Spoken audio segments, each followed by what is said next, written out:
जो गिरवी रखा जा रहा है वो कोई असासा नहीं है बल्कि पाकिस्तान के मजदूर हैं। अगर हम कर्जा ना वापस कर सके तो ये हमारे जो 25 लाख लोग आपके पास मजदूरी कर रहे हैं आप इनके पैसों में से काट कि मैं आप दोनों की तनख्वाह की बुनियाद पे एक तीसरे आदमी से कर्जा लें। ये होती है सिक्योरिटाइजेशन कि अगर मैंने ये कर्जा ना दिया तो आप इनके पैसे अस्सलाम वालेकुम परदेसी भाइयों, पिछले एक हफ्ते से मैं सोशल मीडिया के ऊपर देख रहा हूँ धड़ाधड़ एक खबर को बहुत ज्यादा शेयर किया जा रहा है। सऊदी अरब में मौजूद लाखों पाकिस्तानी सिर्फ एक खबर की वजह से बहुत ज्यादा परेशान है, जिसमें बताया जा रहा है कि हुकूमत पाकिस्तान 5 अरब डॉलर सऊदी अरब से कर्ज ले रही है, लेकिन वो ओवरसीज पाकिस्तानियों की तनख्वाहों को जमानत गारंटी बनाकर दे रही है कि अगर ये कर्ज हम वापस ना कर सके तो आप ओवरसीज पाकिस्तानियों की तनख्वाहें ले लेना, इनसे काट लेना वगैरह वगैरह। इस तरह की खबरें सामने आ रही हैं। अब ये खबर वाकईतन बड़ी परेशान कुन है कि हुकूमत को रिकॉर्ड है कि कभी वो टाइम के ऊपर कर्ज वापस नहीं करती और मजीद कर्ज पे कर्ज लिए जा रहे हैं। तो मैं हुकूमत की जगह उसका कर्ज अदा क्यों करूं? मैं ओवरसीज पाकिस्तानी हूं, मैं वो मुश्किल क्यों बर्दाश्त करूं जिस पे ना मेरा समझौता है ना मेरा कोई सिग्नेचर है। मैं अपनी औलाद अपने बच्चों के लिए यहाँ पे आ रहा हूँ। याद रखिए, हमारा मकसद जो है वो सिर्फ ओवरसीज पाकिस्तानियों के लिए बात करना है, उनको गैर जरूरी जहनी अजियत से बचाना है और उनको नाहक उनकी सैलरी कट जाना या उनके हकूक के ऊपर डाका डालने से बचने में उनका साथ देना, उनकी मदद करना है। हम हर तरह से बात करेंगे, हम कोई सियासी बात नहीं करते, ना ही हम सियासी लोग हैं। ये जो खबर है ये हबीब अकरम साहब ने भी कोट की, उसके अलावा इमरान रियाज साहब ने भी कोट की, उसके अलावा शहबाज गिल साहब ने भी कोट की, और ये सब के सब तकरीबन एक जैसी ही बात कर रहे हैं। सोशल मीडिया के ऊपर पोस्टें भी इसी तरह से आ रही हैं। हुकूमत 5 अरब डॉलर ले रही है ओवरसीज पाकिस्तानियों की तनख्वाहों को गिरवी रख के या सिक्योरिटाइज करके। मतलब ये होगा कि हम अगर हुकूमत ने कर्जा वापस ना किया तो इनकी तनख्वाहें आपने काट लेनी है। अब ये जो न्यूज है, बेशुमार पेजेस हैं, यहाँ पे टेक्स्ट की सूरत में, तस्वीर की सूरत में ये खबरें शेयर की जा रही हैं। अगर ये खबर मनोवन ये ठीक हो बिल्कुल जैसे ये बयान कर रहे हैं, तब भी एक रास्ता है पाकिस्तानियों के पास, या कह लीजिए कि तब भी एक रास्ता है कि सऊदी और पाकिस्तानी हुकूमत चाह के भी ये कानून नहीं बना सकती। सबसे पहले तो याद रखें, हमेशा की तरह ये अपना सोर्स जो है वो रिवील नहीं करते कि भाई साहब कोई बता दे कहाँ से ये खबर आई है, कहाँ ये डील हो रही है, कहाँ पे बात हुई है। चले, सहाफी का काम होता है, वो बगैर सोर्स के बात कर लेता है, खुफिया रखता है, अपने सोर्स को नहीं बताता, उनका भी राइट बनता है। लेकिन हैरानी की बात यह है कि ये सारे सुलझे हुए बड़ी शाइस्तगी से बात करने वाले हैं, शहबाज गिल साहब, हबीब अकरम साहब, ये क्या ब्लेंडर कर रही है।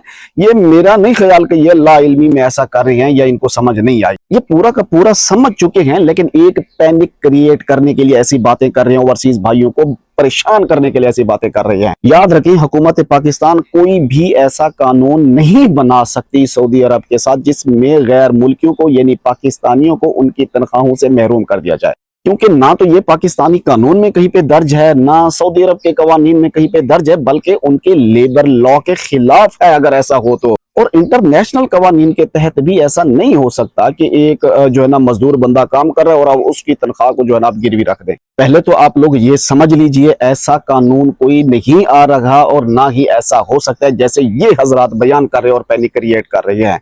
अगर हुकूमत ने पैसे ना दिए तो फिर ओवरसीज पाकिस्तानियों की तनख्वाहों से पैसे कटेंगे, ऐसा कुछ नहीं होने वाला। आप बिल्कुल परेशान ना हो यार। अगर आप लोग सच नहीं बोल सकते, आप जरा लॉजिकली ही समझ लो ना। लॉजिकली ही बात ये है कि अगर ऐसा कोई मुआहदा या कानून हो तब भी होता क्या है कि हर साल पाकिस्तानी जो है वो तकरीबन अब 9 से 10 अरब डॉलर सिर्फ सऊदी अरब से पाकिस्तान भेजा जाता है। तो हुकूमत उस सारे रेमिटेंस को एक गारंटी बना के कि हमारे पास इतना पैसा साल में आ रहा है, यानी कोई भी बंदा या हुकूमत या स्टेट अगर किसी को कर्ज दे रही है तो वो ये मुतालबा पहले करती है कि वापस कैसे करोगे, कोई जमानत तो दो। तो अगला मुल्क या नुमाइंदा या कोई भी जो डील करने वाला होता है उसकी गारंटी पेश करता है, सबूत देता है कि हम यहाँ से आपको लौटाएंगे। तो हुकूमत पाकिस्तान इस रेमिटेंस को ज्यादा से ज्यादा इस तरह से यूज कर सकती है कि सऊदी हुकूमत को दिखाएगी कि ये हमारी स्टेट बैंक ने जो है 10 अरब डॉलर जो है सिर्फ सऊदी अरब से जो आया है, यहां से हम आपको अदायगी कर देंगे। और पाकिस्तानियों का पैसा ना तो कहीं पे रुकेगा ना कोई काट सकता है। यानी पाकिस्तानी ने अगर किसी ने 5,000 रियाल 10,000 रियाल भेजा सऊदी अरब से अपने मुल्क, तो वो अगले दिन उसके बैंक अकाउंट में या उसके घर वालों को मिल गया। अब ये जो पूरा सालाना जो साल हो जाएगा, उस साल में अगर ये टोटल पाकिस्तानियों ने 10 अरब पाकिस्तानी रुपए या रियाल भेजे हैं, तो वो हुकूमत पाकिस्तान सऊदी अरब को दिखाएगी, जो कि हमारे स्टेट बैंक में आना है और स्टेट बैंक की मिल्कियत होगी। वहां से उस लोन की अदायगी के तरीकेकार को सिक्योर किया जाएगा, ना कि पाकिस्तानी वहां पर तनख्वाह देंगे। पाकिस्तानी किसी के कोई नौकर थोड़ी हैं, और पाकिस्तानी तुम्हारे लिए आके यहाँ पे कमा रहे हैं।